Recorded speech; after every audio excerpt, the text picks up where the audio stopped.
এই মুহূর্তে গ্যাস দিয়ে পানি দে, নইলে গদি ছাইরা দে। এটা আমার কথা নয়, মির্জা ফখরুল সাহেবের কথা। বিদ্যুৎ দে, গ্যাস দে, পানি দে, নইলে গদি ছেড়ে দে। গ্যাসের দাম, বিদ্যুতের দাম কমাতে হবে, কমাতে হবে। গ্যাসের দাম, বিদ্যুতের দাম, চাল ডাল তেলের দাম, নইলে গদি, নইলে গদি। তারেক রহমান লন্ডনে বসে দেশের কি খোঁজখবর নিত, চলুন আমরা সেই কথাগুলো তার মুখ থেকে শুনে আসি। প্রত্যেকটি জায়গা থেকে আমি শুনেছি প্রতিদিন লোডশেডিং হয়, প্রতিদিন 1.5-2 ঘন্টা করে কারেন্ট থাকে না।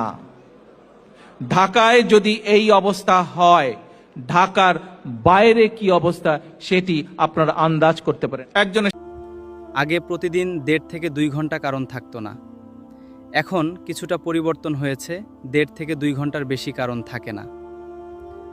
2001 সাল থেকে 2006 সাল পর্যন্ত বিএনপি সরকার ক্ষমতায় ছিল, তখনও কিন্তু খাম্বা ছিল, কারণ ছিল না। এখনও খাম্বা আছে, কারণ নেই।